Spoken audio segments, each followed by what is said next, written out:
Cool. Perfect. Thanks, babe. All right, awesome. So we're recording on everything? Yeah. Awesome. Thank you. Thank you, man, for coming through. You're welcome. Thank you. You're welcome. I got you. Yeah, man. So, Yeah. I'll give you a bit of a rundown. So, Sure. I'm from Australia. Yeah. And so I came over here. So I actually do a TV show back home in Oh, Australia. cool. Yeah. Shout me. Shout me. I'm here for it. Yeah, man. So literally, and I'm like, all right, cool. I'm going to come up. I'm going to do some shooting. But Yeah. I had to build the team out from here. Right. And like doing that has been proper difficult, right? It's been... Really?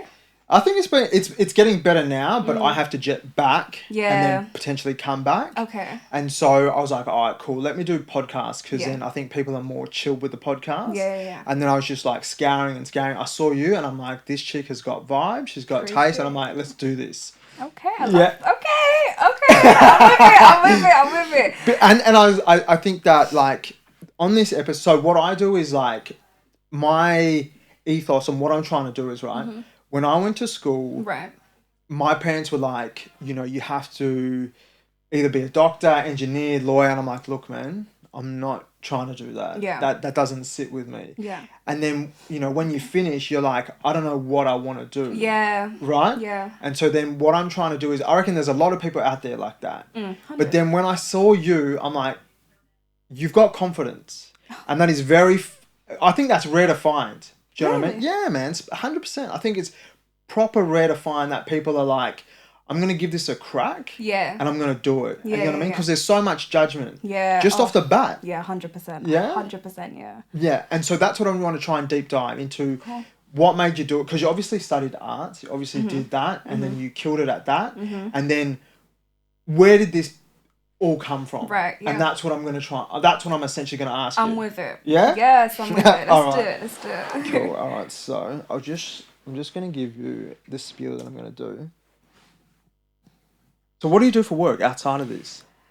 For money, yeah. to fund my life. Yeah. I work in luxury retail. Okay. So I'm currently in Selfridges. I don't know if you've been to Selfridges. I've heard of this. This is like the other Harrods or something. Basically, yeah. It's like it's basically a Harrods. It's in Oxford Street, so it's in central London. Yeah. Just so. Is it a place to network with some? Yeah, it's because it's like luxury clothing. Right. Everyone's into fashion. You have the stylists, you have like the personal shoppers, you have all these people. So everyone's more into fashion. Yeah. Because I have like a modelling background. I used to model. Right. Okay. So okay. I'm like, okay. I find it interesting because it's somewhat within like my creative bubble. Right. It's probably the smallest percentage in my creative bubble, but it's still something that I enjoy. Do you know what I mean? Even like not necessarily the sales and all that sort of stuff, but that's what I do to fund my career. Yeah, okay. Because, your passion. Yeah, because I feel like I know we haven't actually technically started yet. Yeah. But I feel like there's a difference between like a job and a career. Do you know what I mean? And a lot of people don't really understand that here in London. I don't know if it's different in Australia, but I always say what I do for work is X, Y, and Z. But my career is this. And it's not me. Yeah. I'm just doing this to do what I need to do to get to where I need to go. Be, period. Yes, that's it. All right, so I'm going to introduce it like this. Cool. So the podcast is the Come Up Starter Kit. I have a special guest. If I pronounce your last name, Messaoud? Messaoud, yeah. Messaoud. Meriam Messaoud. Meriam Messaoud. Okay, perfect. cool. And Shankar. Yeah. Perfect. Nice. So I probably would have messed that. I hate that. Do you know what I do? I always prep. I'm like, what's your name? Say your name for me. And I keep asking because I hate mispronouncing people's names. It irks my soul. Yeah, that's right. Shankar, or everyone calls me Shanks. No, I'll call you Shankar. Yeah.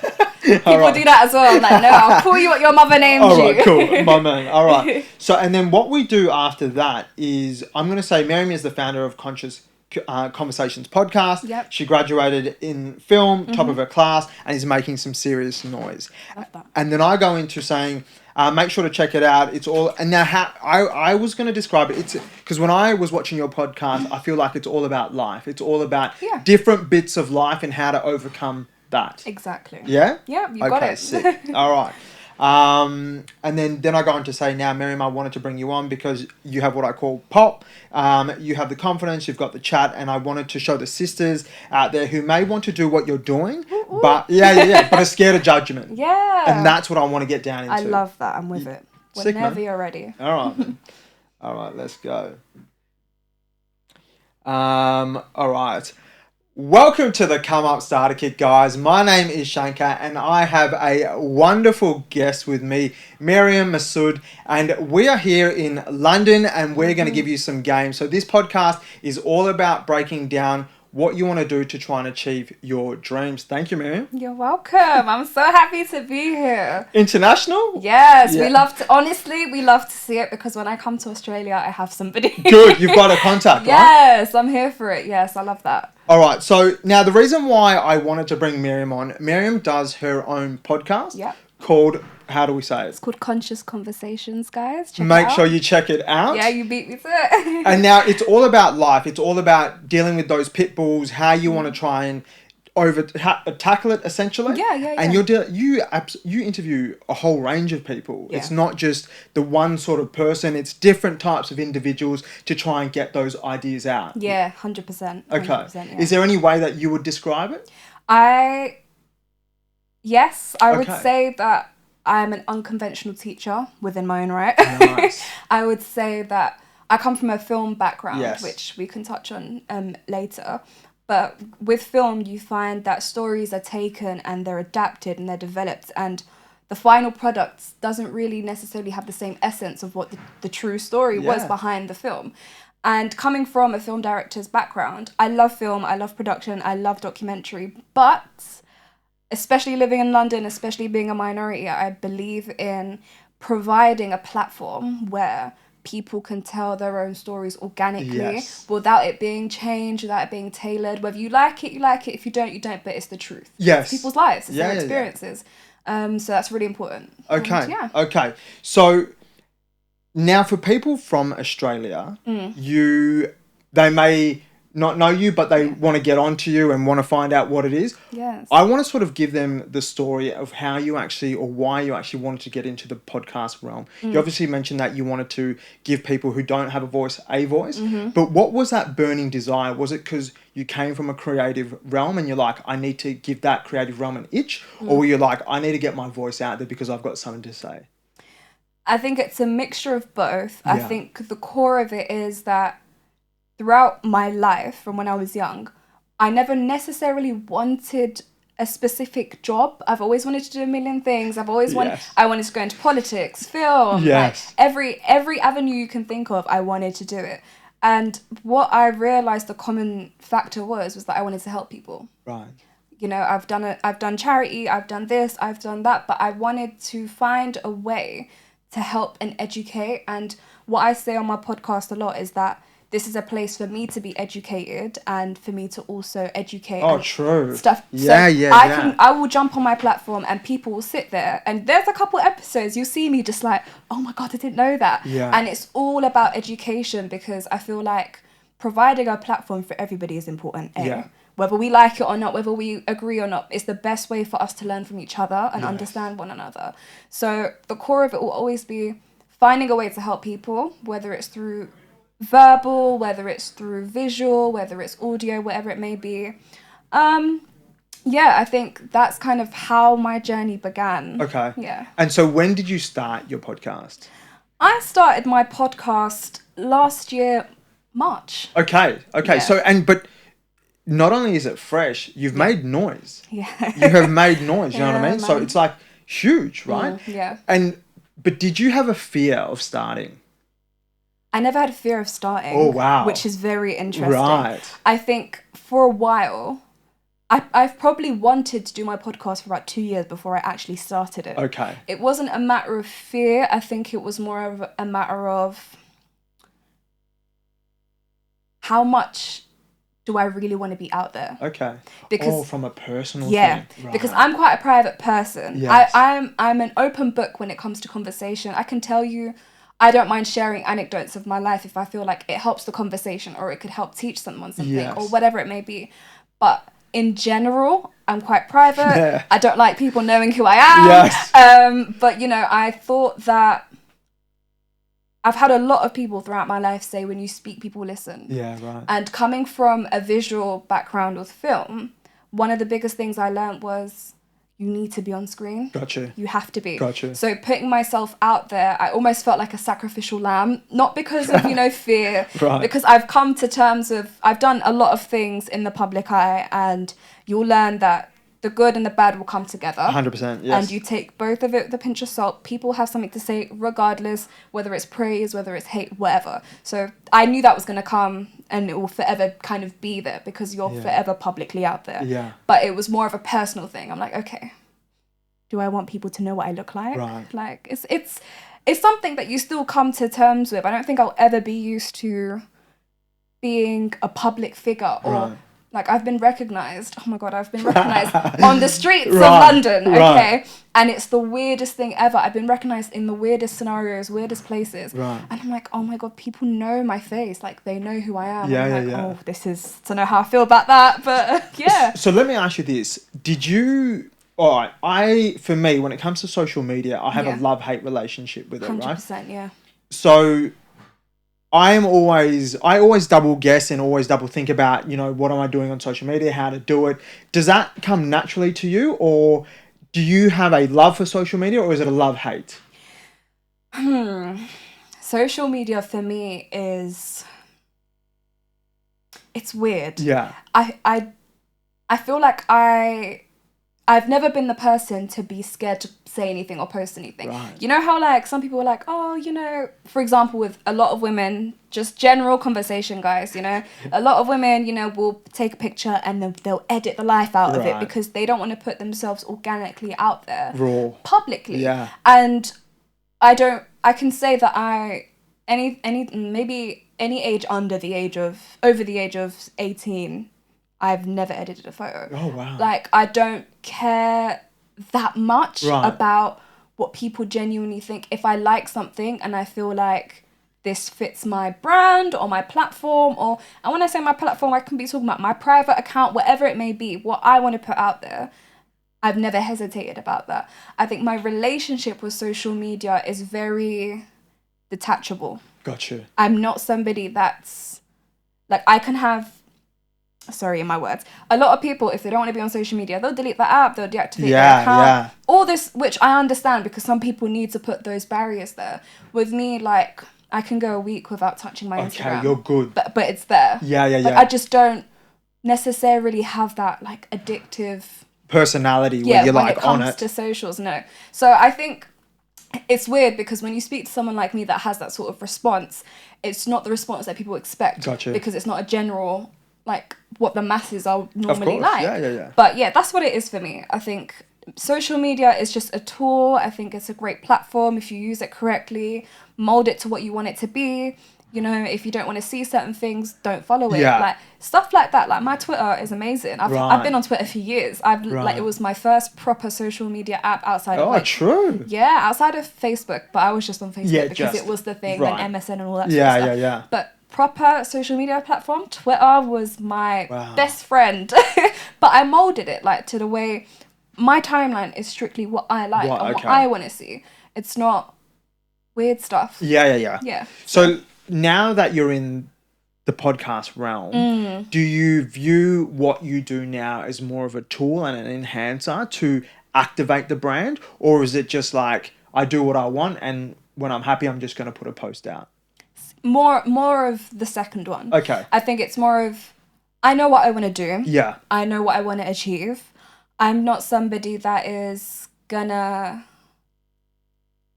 I don't intend on making things into a brand. I know when it comes to like your passion and your career, you're gonna have to make things into a business and a brand and stuff like that. Yeah. I'm not very like, oh my God, I need to make sure my Instagram or my podcast is consistent. And of course, do the effort, put the work in 100%. But I don't like to stress about my passion. True, right. Because I feel like that's where your passion fizzles out. Almost like a job then. Yeah. And like I said earlier off camera, a job and a career is very different. Yeah. If I want to build a career, I need to enjoy it. Yeah. Like if there's a week where I just don't want to film, or I'm too stressed, or I've got personal things going on, I'm not going to come and force myself to come and film. Instead, I'm organized. So I would like pre-film. True. I backlog. So I'll backlog a month's worth of episodes. So okay. If there's I wanted to ask you this. Okay. So if there's like a week or two where I want to go on holiday, or I'm sick, or whatever it may be, I just don't want to film today. I'm low on money. I can't rent out my studio. Yeah. I've got episodes sat there, so I can just pre-upload.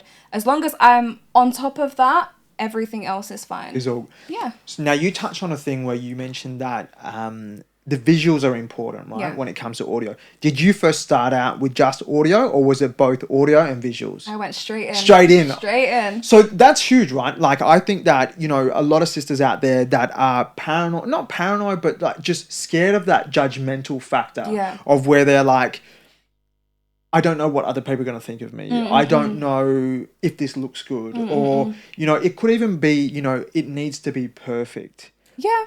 How did you get over that? My biggest piece of advice for anybody, especially when it comes to women, especially when it comes to women of minority or of faith or whatever it may be, is don't be ignorant.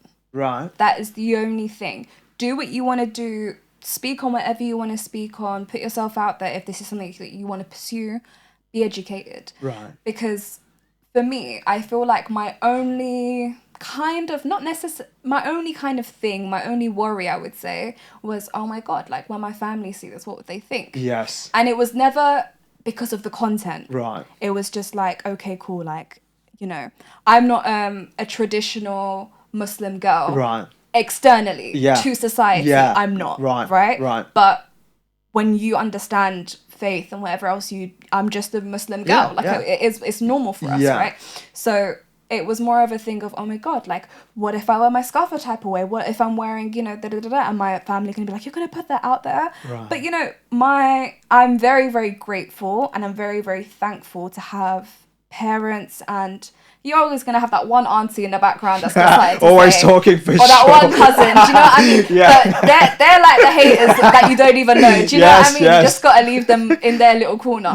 But when it comes to your immediate household, like, my thing was, they enjoyed the content. Okay. Like, my mum is like my biggest fan. So were they cool with it? Because I think a lot of people have that paranoia in terms of how will they be seen, especially in your community, in public. What will your parents, you know, how will they feel? My family's only worry was, you're publicly out there now. Yeah, 100%. It's like, which is a very justifiable, understandable worry. Because you have to move different, man. Exactly. It's like, you know, if I'm out of my family and whatever else it may be and I get recognised, sometimes they don't get it. But when they speak to the person and they understand why, you know, they follow my content and they've recognized me, whatever else, there's a love for it there. Because when you come, I'm North Africa, when you come from an African household, I'm sure it's very similar with Asian households and whatever else it may be. If it's not bringing you money, or it's not what are you doing? What are you doing? Like, and I'm not making no money, by the way, guys. Don't get it twisted. I'm broke. Like, we have to work to fund what we do. I like that honesty, man. Yeah, and and there's no shame in that. Yeah. You know, I made a tweet a little while ago, and I was like, stop hating on creatives who are working regular jobs. Yes. We have to do what we need to do in order to get to where we want to be. So I work. I do my part. I put a lot of time into what I want to do. And my parents see that the influence I have is good. It's positive. It's not, I'm not out here telling people to do silly stuff and people are taking it, or I'm known for something foolish. Like, they understand, okay, cool, we might not see the money, we might not understand how you can make a life out of this, but you're influencing people in a good way, and it's nice, you know. You have a child that has some form of power. So it's a voice over people. And it brings good out of them. It's something to be proud of. And even though, you know, I'm first generation, my parents weren't born in the West or anything like that, and they might not completely understand it, but because they know that my intentions are good, my heart's in the right place, I'm not really speaking about silly stuff, it's quite educated, and it is to learn as well, they're okay with it. They see the goodness in it. So don't be afraid. I would say be smart with how you present yourself, you know, especially if you're already quite cautious of whether it's family or just people in the community or even just people on social media. Gotcha. Because a lot of people, you know, will feel a type of way from people they've never even met. Yeah. Do you know what I mean? Yeah. And for me, it's like, I understand the power of social media and how much that can affect your mental health. Yeah. You don't know these people. 100. 99% of the time, you won't even meet these people. So forget them, bun them. People that you care about, the people that you care about, don't necessarily make it a priority, but keep them in mind. Right. Because ultimately, at the end of the day, no matter what your relationship is with your family or your friends or your community, whatever, there are people that actually care about you. Yeah. So figure it out, find your balance, and pursue it that way.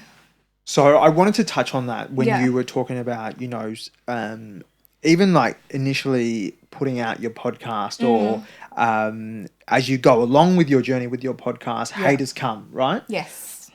How was it when you first put out your podcast? Was it well received? Did you have mixed emotions from other people? And how, if there were haters, how did that hit you mentally and how did you get over it? I think I'll tell you two different scenarios. Polar opposite scenarios. Right. I've never gotten, well, maybe not never, but I've hardly ever gotten a hard amount of hate from my own channel. It's always been when I've been on other people's platforms. Oh, true. Which is very interesting to me. And the first time I ever got any backlash or anything like that, there was a clip that was put up on TikTok from the podcast's page, whatever it may be. It was just them promoting. And TikTok went off and they were saying what they were saying. Luckily enough, I have a TikTok account, but I don't use it. Right. So I was totally oblivious to it. Everyone's telling me, Meriam, oh my God, people are coming for you. Da, da, da. And I'm like, I remember just sitting there being like, okay. And then I think once someone was going or sending me screenshots of what the comments were saying, and I was reading a couple things, and in my head I was like, you don't know me. And instinctively, as a human being, you will feel a type of way. Yeah, for sure. Period. No matter what anyone wants to say, someone's gonna come for my face. Someone's gonna come for my eyebrows, and I'm gonna be like, oh my God, like not my brows, honey, leave it. But it will last like a minute, 30 seconds, and then I'll be like, you know what? I genuinely laugh, and it's interesting because I can't be a hypocrite and have a platform where I bring on anyone and everyone with that core being letting people have a voice and tell their stories. And then when I get hate, even though I know it's nonsense, like me go and be like, a social media warrior or whatever it may be. No, like say what you want to say. It's absolutely fine. Like I'm not fussed because there's a lot of people on my platform that might be quite controversial, or I might go on platforms that might be quite controversial, and I might not necessarily even agree with the people that I'm doing an episode with, but that's the point. Do you know what I mean? So dealing with hate is don't consume yourself in it. I think if you want to pursue a career like this, you really have to learn to be detached, not in a sad way, not in a negative way, but in a way that's healthy. Don't look at the hate comments. Don't fill your mind with all these negative thoughts about you specifically. Yeah, for sure. Because it's not going to go anywhere. It's not going to help. And I think the problem is now with the way that, you know, podcasts are long format, right? Yeah. You can take a snippet from TikTok and just that one snippet, and it's taken fully out of context. Exactly. And they don't even know. Yeah. And, you know, they're just putting it up just to either cause some ruckus and just to, you know, just do whatever it is just to cause controversy. But on that same note, man, look, sometimes, you know, they say bad publicity is good publicity. Listen, publicity is publicity. As long as no one's saying crazy. Or doing crazy.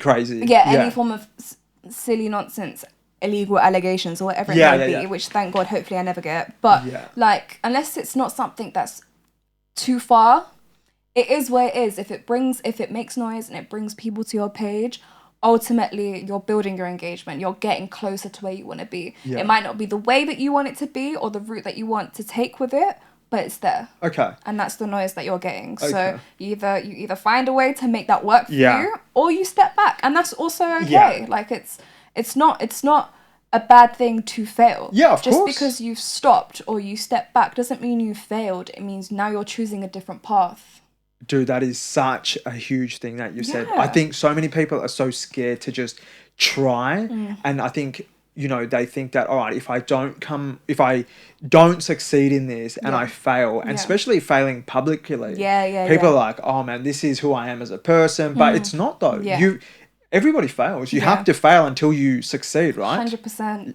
Listen, if you lot knew how many times I failed in life, let alone in my career, let alone, like, it molds you. Yeah. You learn from it. You learn more from your failures than you do from your success. So take it, you know? An L is an L.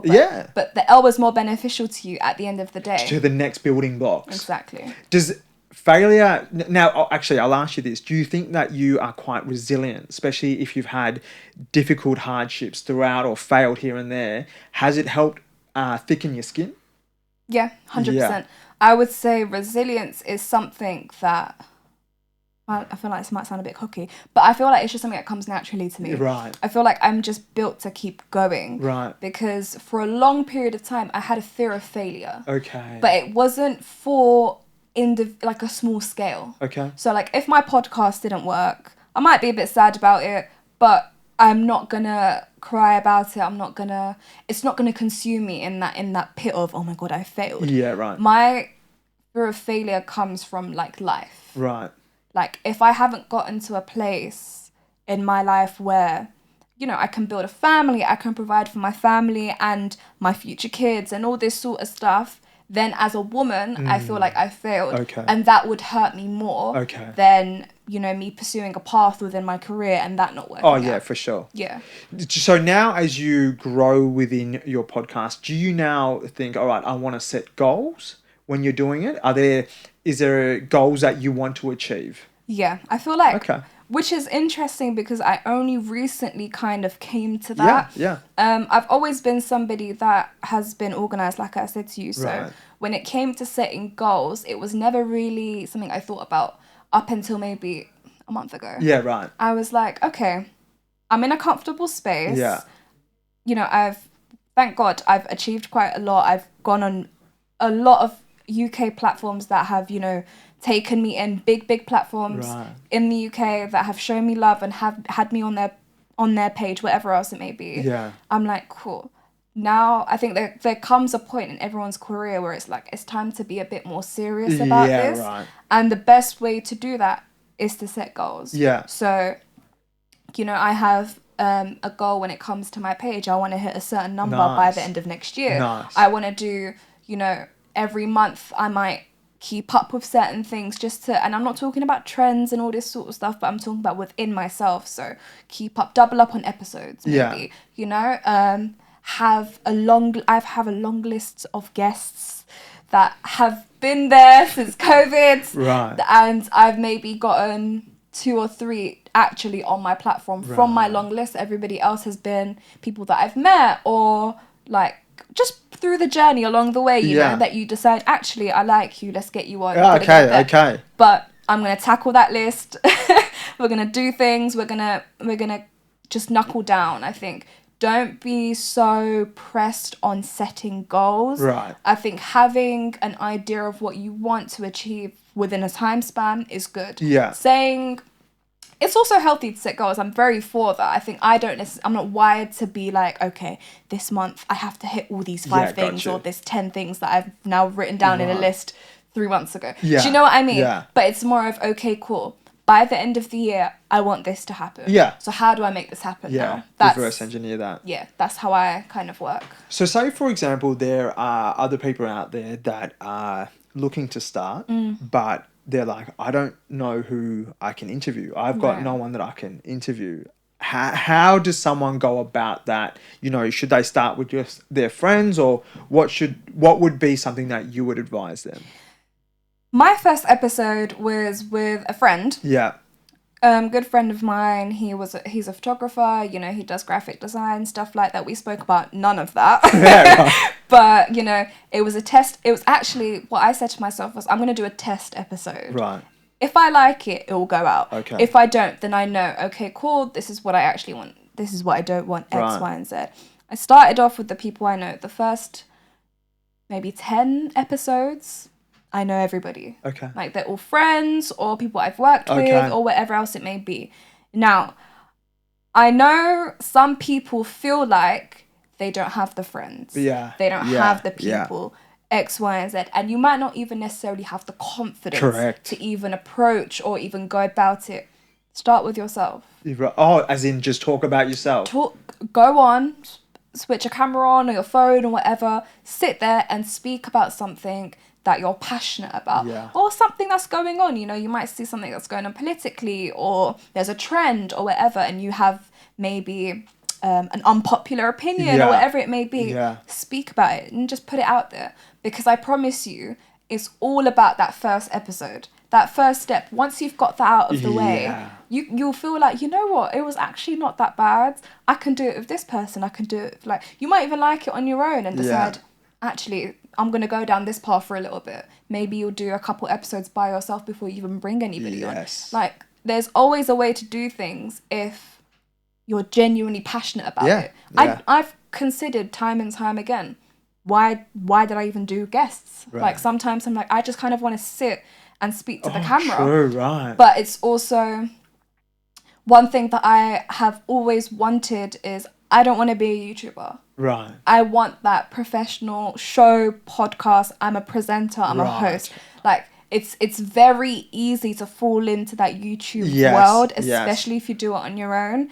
And then it might come back to things like your setup or whatever else that's around you, whatever it may be. But there's always a way to do things. But you don't think that YouTube is the way that it's going? Like, I feel like... So I do TV and whatnot.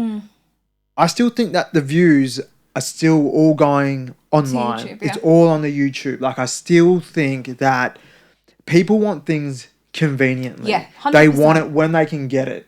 And YouTube being that platform, like, you type in whatever and it pops up. It's there, man. So, yeah. YouTube is definitely the way forward for a content creator. 100%. Right. But what type of content creator do you want to be? Yeah. YouTube is one of those places where you can find cat videos to vlogs to podcasts. You just don't know what you're going to get on YouTube. There's literally, it's a wormhole. When I was super young, when I was maybe 15 or 16, right. I have maybe 6 videos that are private, and maybe one day I'll do a reaction. But I did like a vlog here and there, and I did like a little sit down video. I remember one of the videos were like 10 things that annoy me or something like that. Like proper YouTube-y. And when I say traditional, I mean old school YouTube. Yes. I mean, you're just sat there and you're just talking to your phone, and it could be, and I did, I think, the cinnamon challenge, that was around, and the marshmallow. I did all of that. So you done it all. I've been around. I've been here for a minute. But what I realized was, ultimately, I can do the YouTube route. Okay. And I can make that work for me. And I know that if I did do that, I could potentially be successful in that. Do I want a career in YouTube? Right. I don't think so. Right. It's something that I do think about a lot, because I'm like, okay, cool, I am on this platform, you know, even though it's a podcast, I could do this, and I've been told time and time again, oh, you should do some vlogs, you should do a day in the life, you should do this. And I'm like, I could, but is that what I want my brand, so to speak, or what do I want to represent right now? Interesting. I don't know.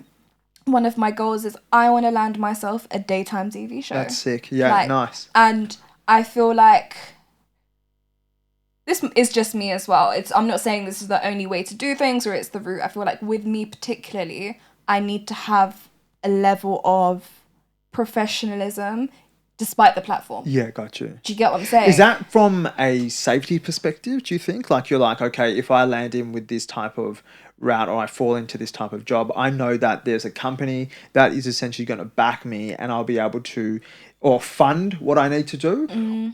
Or do you find that if you go the YouTube route, it's too wild west, right? It's all literally you trying to get it up there and monetize? I think it's more about the YouTube world itself. Right. I don't want to be called a YouTuber. Yeah. And I don't. And it's not. Yeah. And it's not that I know plenty of YouTubers that are successful and they're doing their thing. And shout out to all of you lot. The UK scene is popping right now. Yeah, bad. And I love it. And I'm here for it. And You know, I have love for everybody that's doing that. It's not a bad thing. I just don't want that for me. Yeah. I just don't want to be a YouTuber. I want to be a presenter. Yes. I want to have my own show. Like, I went into film not to make films and upload them on YouTube. Gotcha. I want to be, you know, box office, cinema screen. Doing my like thing. Everyone says to me, "You're too ambitious." My whole life, I've heard this. Dreaming too big. I dream way Bring too it back. big. But you know what? I'm a firm believer of nothing is out of reach. Nothing is impossible. I've been doing YouTube, you see? Yeah. I've been doing my podcast for just over a year now or whatever else. Yeah, just almost, a year and a half, let's say. And I've been in rooms, in spaces, on platforms, in like that I'd never thought I'd imagine being in. Like I've met people that have sparked and motivated my passion. Right. And actually been on their platform and thought, oh my God, like I'm sat here opposite the person that I've watched for years. And, you know, I'm the type of person that would watch a podcast or a show and I'd pause it and I'd be like, actually, and I'd say my own opinion to myself. Right. As if wow. Yeah, I'm that weirdo. I'm that weirdo. I'll sit and watch a podcast and something interesting will happen within the conversation and I'll pause it and I'm thinking to myself, I'm like, I hear what they're saying, but I actually think this. And I feel like it develops my trail of thought. Yeah. And it also opens up different opinions within myself. Gotcha. And I love that. Yeah. And the fact that I've done that for years with loads of different people and loads of different platforms. And then in a year, let's say within 5 months of me actually starting my platform, I managed to be on their platform in their studios and meet these people and network with them. I had a moment where I was like, oh my God, how? Yeah. Because before I started my podcast, when I was just the little girl in my room thinking about it and planning it and whatever else it may be, I was like, it would be a dream. But I managed to attain that. And then after doing that, I realized, wow, nothing's out of reach. Oh, wow. That's amazing. Nothing's out of reach. You can do it. It's if you put in the work. 100%. Yeah. You know, there was a tweet that said, successful people aren't uncommon. It's just 99% of those successful people never stopped. And that's all it is. Yeah. Just don't stop. If your heart's in it, just keep going because you'll get there. You will get there. Now, I wanted to ask, when you are doing, I find you very authentic. That is one thing that I took away from your podcast. Appreciate that. Which is a huge thing, right? Like, you want to find people that you resonate with and just speak truly from the heart. And that's when you're like, okay, cool, I vibe with this person. Now, for a lot of people, I think that can be somewhat daunting or how to really portray themselves. Yeah. Are there things that you use to try and get your authenticity out? How do you mean? What I'm trying to say is when you're real, you're real. Yeah. And when you're real, it just comes out. And so I've had even other people come to me and be like, look, man, when you do a video, it's authentic. And I'm like, I didn't get it at the start either. But then when I start to then delve into other people and I'm like, they're actually their truest self, especially when you've got a camera in front of you. Yeah. And that can be daunting. That can be you're like, oh my God, there's a camera in my face, blah, blah, blah. But not only that, you've got guests there as well. Yeah. And you're trying to think of questions, but also try and contribute back to the podcast. Are you just forgetting about the camera? Are you forgetting about your surroundings, that this is an actual podcast? How do you show that you're real? When I first started my podcast, I used to have a list of questions, topics, all these things. And I'd come into my shoot and film. And if you go back to my early episodes, you'll see me scrolling on my phone, trying to get to the next question or looking at my guests and then looking at my phone, trying to remember to say this or relate it back to what the conversation is. Yes. And I think after a while, I stopped doing that because I realized that I was focusing too much on a framework. Yeah. And that made me nervous. Yeah. My anxiety was going through the roof. Yeah, right. And I feel like my authenticity comes from substance. Okay. And I don't want that to come across What do you mean by that? What does that mean? I feel like I have a lot of substance. Right. Especially when I speak. When I was around 16 or 17, I was self-investing a lot. Wanted to find out exactly who I was, what I believe in, what I understood, and I came to a conclusion. And I said to myself when around that age, I said, I don't ever want to speak without purpose. And I think having that consciously in my head allows me to produce authenticity. Yeah. It allows me to just be 110% myself. If I don't know what I'm talking about, I'm not going to speak on it. And I feel like the generation and the world and the social media world that we live in now, it's a lot of nonsense. It's a lot of the same thing. Like, especially there was a period of time where the podcasting world, maybe there still is still going on, but I just don't entertain it or watch it. Yeah. But there was a period of time where anybody wanted to talk about was dating. Yeah. What are you going to do about this relationship? Yeah. If your girl cheats, if your man cheats. Yeah. And I just remember sitting there thinking, okay, it's entertaining. Yeah. 1 time, 2 time is entertaining. Can I see myself speaking about that? Like, would I speak about that? And a lot of people came to you like, yo, you know, as a Muslim girl, if you spoke about this, it would blow. And I'm like, but I don't care. Yeah. Like, that's not what I want to speak on. That's not what if it comes into the conversation of, like, if it's a part of the conversation, if it's an experience, fine. Oh, then yes. Whatever. Yes. Am I gonna make a whole episode on if your man cheats, what you doing? No, that's not me. No.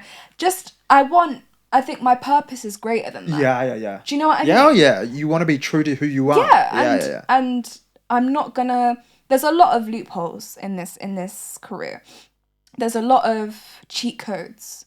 It's if you want to blow, there's a way to blow. Just speak about certain things, do certain things, you'll get people's attention. But I don't want to be the person that blows for a minute and then you forget. And then yes. What is the point? Yes. You know, you earn a bit of clout for a month, 2 months, whatever, and then that's it. My career is not going to be 2 months. My career is for life. Like, I'm trying to build something for the rest of my life, and you gotta solidify your stepping stones. And your Do place. you know what I mean? Exactly. So yeah. Let me ask you about this. Now, in Australia, I think it's very different here where self-representation, and what do I mean by self-representation? Here in the UK, I think there's a lot of Asians that are blowing up, but in Australia, there's none. It's not like that. So everyone's like, you know, it's so different in Australia than it is here. Like, here is a complete melting pot. Whereas, but for me, I was on another podcast where I was like, I need to see someone that's doing it like that looks like me, that I think that I can also do that. Do you have that? And if you don't have that, are you trying to be that person or that guidance for other people that look like you, want to be like you, or who are effectively from your community? Do I have that? No. Right. Do I want to be that person? No. Right. I never had that. I will admit that my motivation, to an extent, was, I remember saying to myself all the time, so many people have their opinions on people that look like me, or women, or this and that, but they're not women, or they're not Muslim women, or they're not this, or they don't, you know, and it bothered me that a lot of people would speak on certain topics or have a conversation and not include somebody that actually is from that world in that conversation. And I'm somebody that is I'm a very straightforward person. Yeah. Like, if I don't like something, you'll know, type thing. Yeah. And I got to a point where I was like, okay, the podding scene is looking good, but there's a gap. And I feel like, especially with the Muslim community, no matter what part of the world you're in, there is a market for us, and nobody wants to fill that market. Right. And I feel like a part of me is even annoyed at my own community because we're waiting on somebody else to be that. Yeah, to provide us with a space. And I'm like, bun that. Even if they do that, they're not going to treat us right, or they're not going to be able to understand or adapt to certain things that are within our faith or our cultures or whatever it may be. So they're not going to do it correctly anyways. We'll just be a face or an image, and all of a sudden we're a token and whatever else it may be. Forget all of that. Like, there is nobody in the UK scene, there's nobody, I don't think, in the American scene either, I don't know much about the Australian scene. I'm so sorry, guys. Yeah. Y'all could educate me. Okay, I don't know much, but from UK and America, I have not seen a North African Muslim girl Gotcha. on anything. Gotcha. And in the UK, we have maybe one. Like, I'm Algerian. For people that don't know. People don't even know what Algeria is. Yeah. When people think North Africa, they just think Morocco. Which is nice, but Egypt. Morocco is this small. Yeah. Okay, Algeria is the biggest country in Africa. We get no credit. We get no nothing. Wow, I didn't know that. People don't know that. Crazy. That's my biggest point. We cover the most land in the richest continent in the world. People don't know nothing about us, and it's annoying. I'm tired of it. Like, part of me, being London culture, you want to put your people on the map. Like, that's a big thing here. Right. But it's just more of, no one looks like me, but everybody has an opinion about me or people like me. So you can have your opinion, but I'm gonna be here to at least be that voice. Whoa. Or be the source where other voices can come through. Because I'm tired of it. Sorry, that makes me a bit passionate. Yeah, that's good. Y'all annoy me. Like, you're tired of the misrepresentation of people that are not you, but think that they can speak upon. 100%. Right. And I feel like anybody, especially when it comes to first generation and minorities, growing up, you have a little bit of an identity crisis. For sure. You're from here, and your parents are from here, but you're born here, and the people you're going to school with are nothing like you, and you're trying to fit in and you're trying to blend. Especially, and I feel like the Muslim girl's story is never told, and when it's told in a way that has no correlation with a normal Muslim girl. Like, it was one of my motivations to go into film. How many times do we see the same narrative of a Muslim woman that she's all covered in the beginning, and then she meets a white boyfriend and takes everything off and starts doing the most. And like, we see it in series like Elite. Right. Elite is an amazing series. I think the storyline is amazing, but Nadia went from one place to another, and it's just like, I'm tired of that narrative. I'm tired of that narrative, whether it's in the film industry, whether it's in reality.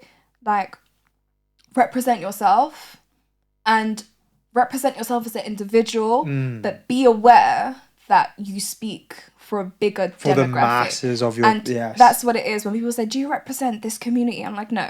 Like, I'm not, like, out here holding the North African Muslim girl flag, because I'm not a perfect human being. That's not going to be a thing. It doesn't exist.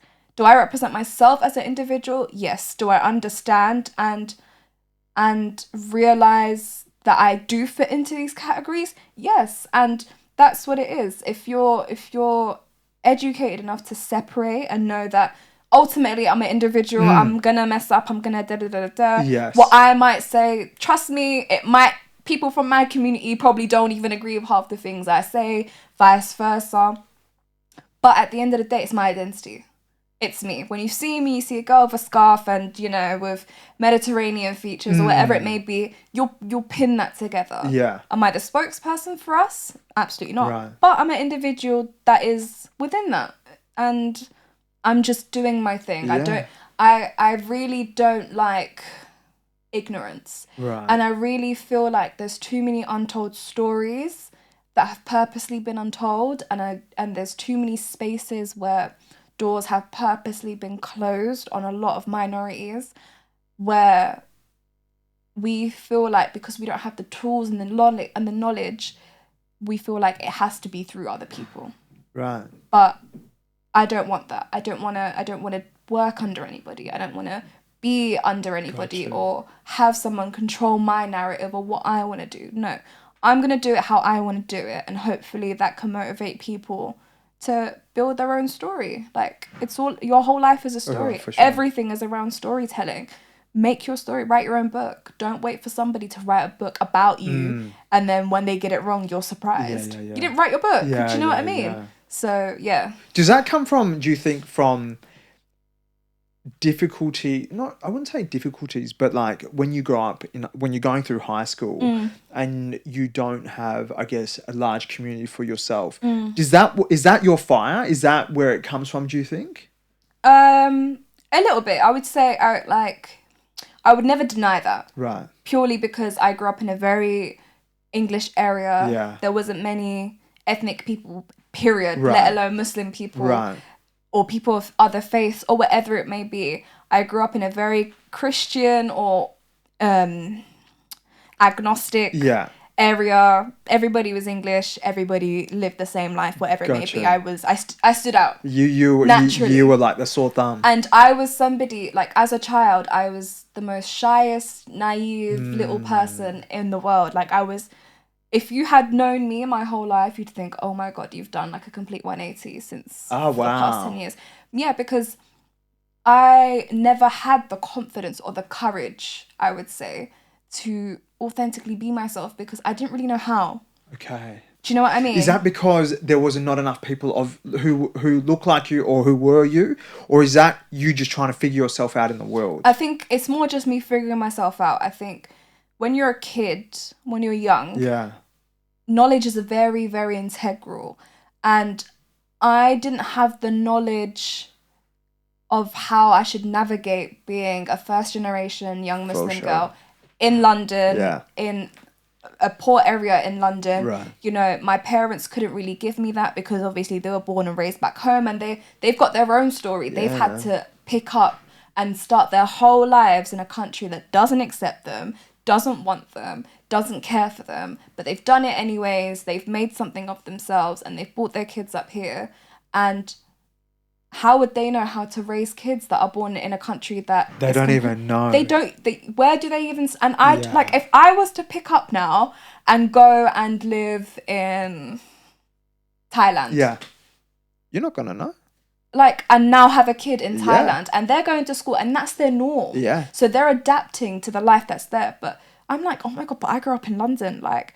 When we went to school, we didn't do this, and this, and so you're trying to figure that out and navigate it. So, and you don't have a bouncing board to even go to. To speak to, because everyone's figuring it out in your life. Everyone is in that same boat. It's just at a different pace. Yeah.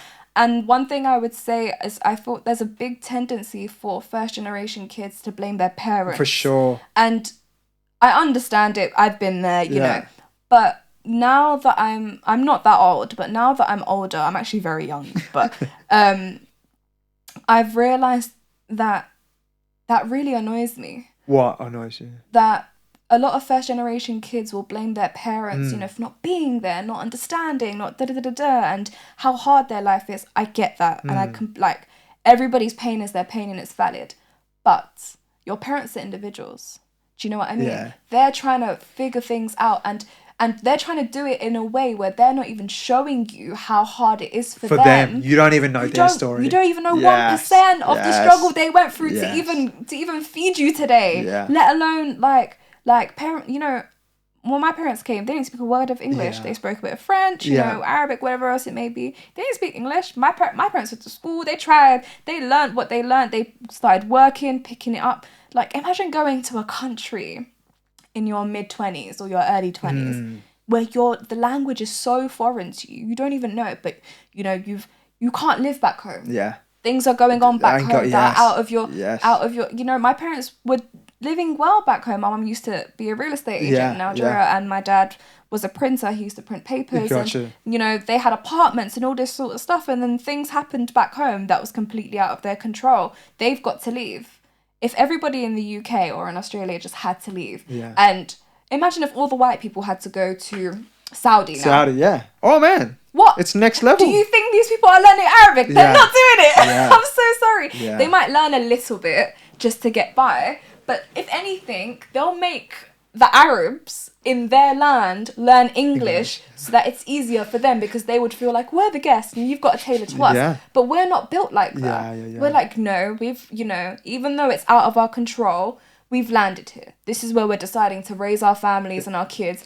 We're going to make the effort to learn, to integrate. Man, set up new roots. Exactly. Like new roots from, we've been in our countries for centuries on centuries on centuries. 100%. And then come through. And we were doing well. Yeah, we were living much better than we are here. Just a good life. a good life, easy, simple, happy enjoyments. You know, there was money there, there was food, they were doing their thing. But don't blame your parents for not understanding your struggle, because they've struggled in a way that might be different, but their pain is still valid. Do you get what I'm saying? Yeah. And you can't blame your parents for not understanding, because we wouldn't understand if we were in that situation either. And they're trying to give us a better life. Yeah, but 100%. You know, we're all going through our own journey trying to figure it out. Exactly. And you know, in our rightfully so, we're here to lay the foundations for the new generations to come. How many times do you hear people say, whether they're about to be parents, whether they are parents, whether they're grandparents, they're like, all I want to do is provide a better life for you. Oh, yeah. And the key word is better. Better. They want it to be better for you. They don't want you to go through what they've been through. So what your pains are, yes, they're valid, but I can guarantee you half of them don't even compare. They don't. And you'll never understand that because you didn't go through what they went through. So I understand where the rifts in relationships and households can be. I completely get it.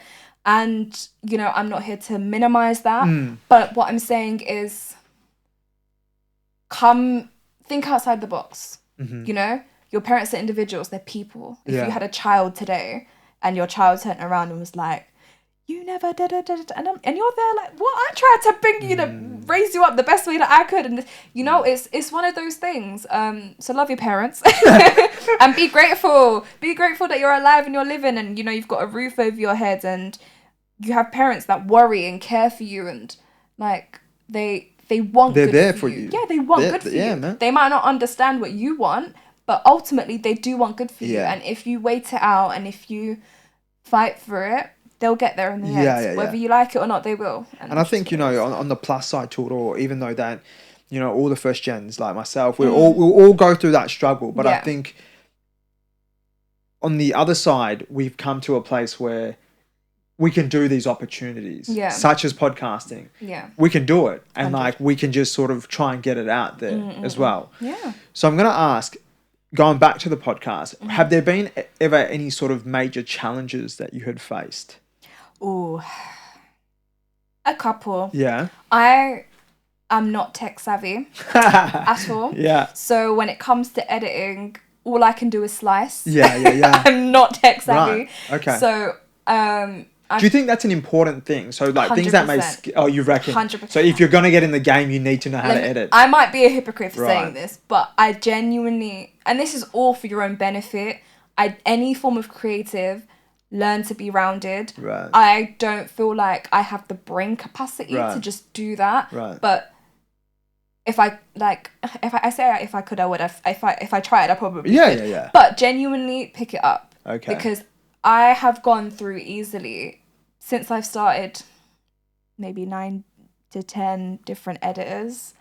And it's bro, is this because you want them to portray the podcast in a way, or why have you gone through that many different... Oh man, I feel this. So many different things.